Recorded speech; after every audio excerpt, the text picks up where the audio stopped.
Hey guys, so I feel like I say this often, but it's not gonna be a long video. Honestly, I have something I have to get off my chest. So for people who are new here, or new to this channel now with this video, I live in Staten Island. I posted it on my Instagram, so there's no point in even attempting to hide it. Live in Staten Island. I work in Brooklyn. I've worked in Staten Island before, but I say all of this to say that the drug problem is really bad out here. It's like it's very bad.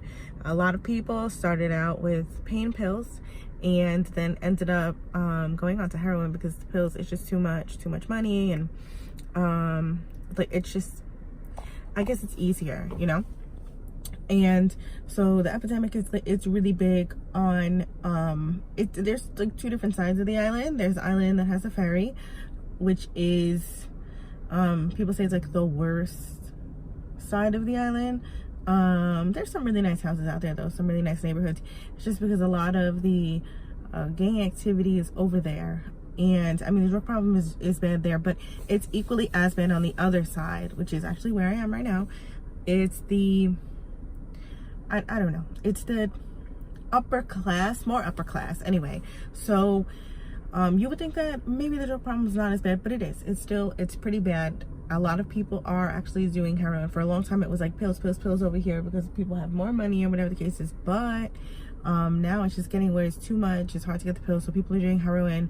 You know, they're smoking crack, like doing a whole bunch of stuff that they weren't doing just a few years ago when the epidemic was not an epidemic.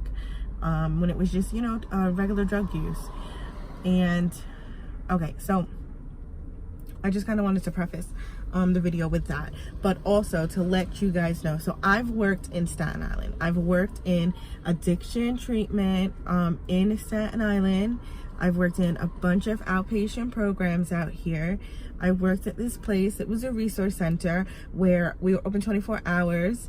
And that to me was like the best place to work at out here anyway, because it was, you know, there was never a time where we couldn't help somebody. We were always doing what it is, at least trying to do what it is that we could do to be able to help the people, get them into detox rehab, inpatient, outpatient. But it has been a while. The last time that was the last place that I worked at out here. And I mean, it's not like super a while, like it feels like it's forever, but I left there in like July.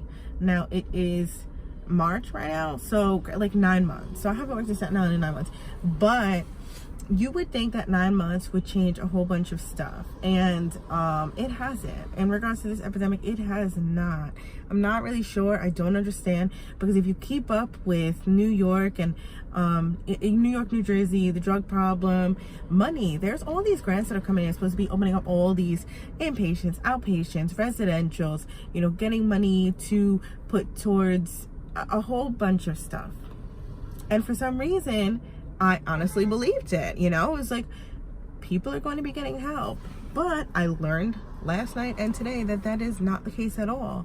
So I have a family member who I'm not going to disclose who it is for their anonymity, but they came to me last night and said, well, you know, they said a bunch of stuff, but it ended up that we found out that they were using Xanax. And it's like, we knew that they were smoking and like drinking here and there or whatever, but we didn't know that it was Xanax that they were taking and like mixing it with Percocet and stuff like that. And me, you know, I'm just immediately, I become like addiction counselor. Like when I say I'm a therapist, I don't mean like, you know, therapist, I mean addiction counselor, addiction therapist. So I find that out. I was like, you know, you could die, right? Like, you know that A, Xanax by itself, you can die. B, mixing it with Percocet, definitely you can die. Like, those are two downers, it's not good. And they were like, I mean, yeah, I know, blah blah blah, whatever. But nobody wants to, you know, nobody, not that they don't want to, nobody actually considers that they can overdose and that the Xanax will actually make it worse. So I said, you know, it was just, whenever you find out about somebody's drug use, like there's always this, not always, I'm saying always, I don't know, right now like a lot is going on. So, you know, I'm not trying to offend anybody, you know, by saying always and stuff like that. It's just, you know, from what I've seen, a lot of the times when you find out about somebody's drug use, they downplay it, they really do. And they which is a secret that I probably don't want you to know. As an addiction counselor, they always tell us if somebody tells you they do 1, think that they're doing 5, because people always downplay it, and it's almost always the case. You know, somebody comes in and says, I drink 1 drink, and then we take their urine, test their urine, and it's like, you had 1 drink before you came, you know? But it started out with, I take Xanax sometimes. And I was like, okay, so that should be okay. You should be okay. You shouldn't withdraw, right? No, I'm not gonna withdraw. When was the last time you took Xanax? Oh, I took 1 today. Okay, but like when? Like a half hour ago. Okay, but before that, when did you take? This morning. Okay, but before that, you know, yesterday. Okay, so when did you start? I started whenever, and you've been taking them every single day. Yes, now I'm up to however many, right? So I think that they said yesterday they took either 10 or 12, and then, you know, they were breaking it down for me, and like I didn't have the heart to tell him, like, I know, you know, like I know. I was just like, oh, okay, whatever. So I said, look, you need to go into detox, because you cannot do this on your own. Oh, no, don't worry, I can do it. I said, no, I'm not doing this. Not doing this back and forth where we discuss, you know, what it is that you could do, what you think your body could take, what your body could. No, if you're taking on a daily basis 10, let's say 2 milligrams, if it's even 2, who knows? If it's really 2 milligrams, that's, you know, 20 to 24 milligrams of Xanax a day. I was like, that's not normal. And you're mixing it with Percocet, you know, mixing it with alcohol, mixing it with weed. It's too much. I was like, your body's not going to be able to handle this. You need to go to detox. So we go to the only detox, mind you.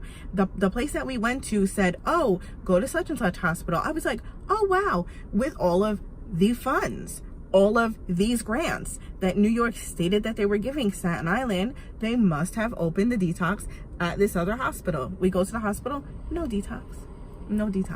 There's a social worker who will refer you to another detox. I said, no, we don't need that. This is what I do. So I take the person to the only detox, the only hospital that has detox on this island, just hoping that he's bad enough that they will keep him in the hospital long enough to put him into the detox. Now, where I live, it's kind of like in the middle of the island, I'm gonna say, and this hospital is closer to, if you know Staten Island, Brooklyn's on one end, Jersey's on the other end. So there's three bridges to Jersey, one to Brooklyn, but I guess I would be in the middle because I'm closer to one of the bridges that's by Jersey. So I dropped him off. I told, be honest with them. Tell them what it is that you did. Tell them what you're mixing with. Tell them, like, you don't even have, you could just see him. His eyes, you know, he said he couldn't talk, he couldn't walk, nothing. I'm like, they have to keep him. Like, they have to. For so many reasons, they need to keep him. By the time I stepped foot back into my house, I literally had to call an Uber to pick him up because they were discharging him.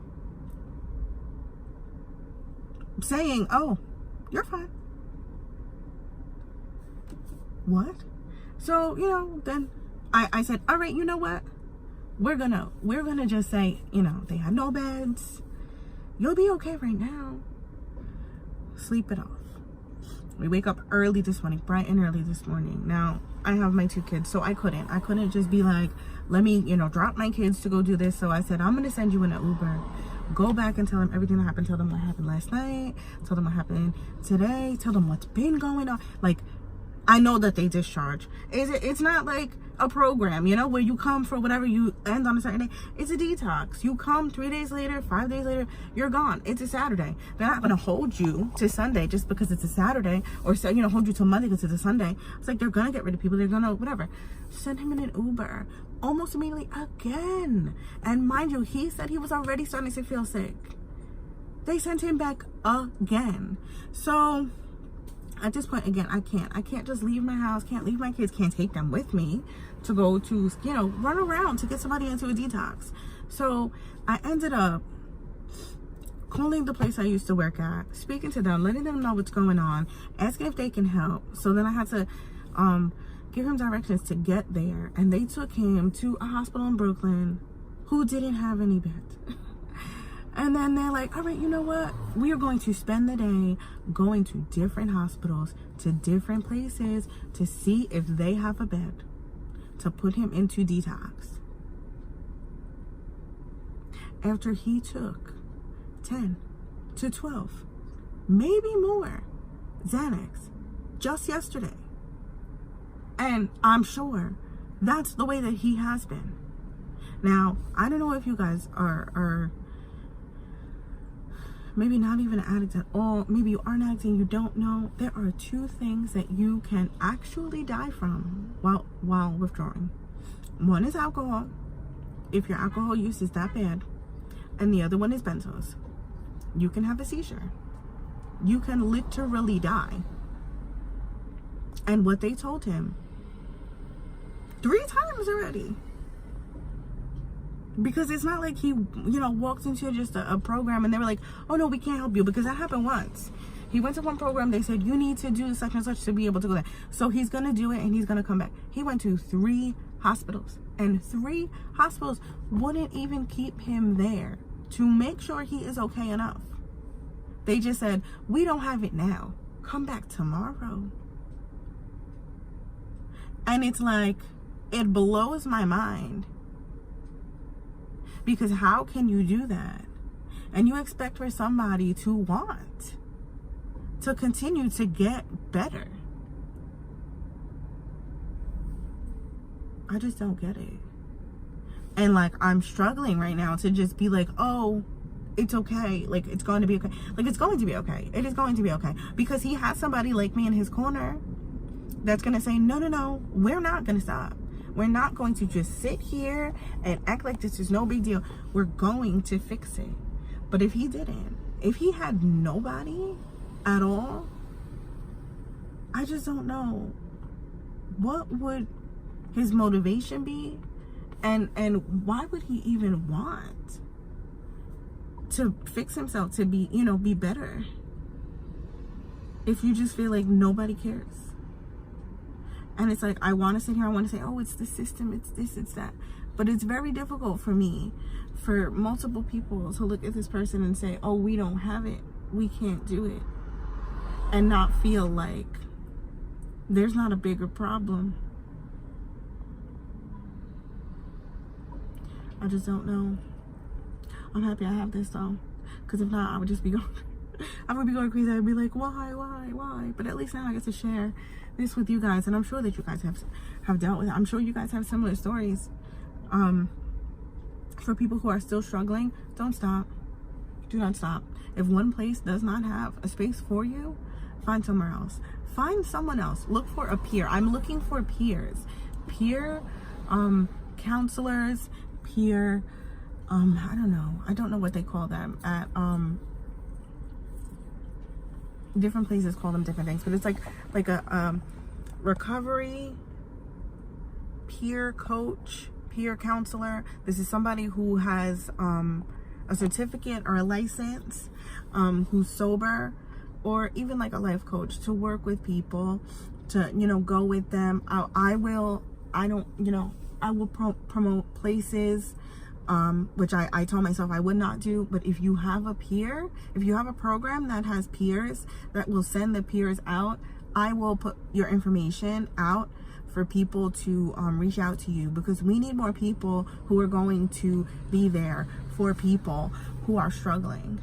Because this is why there's so many overdose deaths. This is why there's so many overdoses, period. This is why people don't feel like they're getting the help, because it's really difficult to be able to get it. And the support, like, so hard. Well, thank you guys for letting me vent. More recovery talk on Instagram. Bye.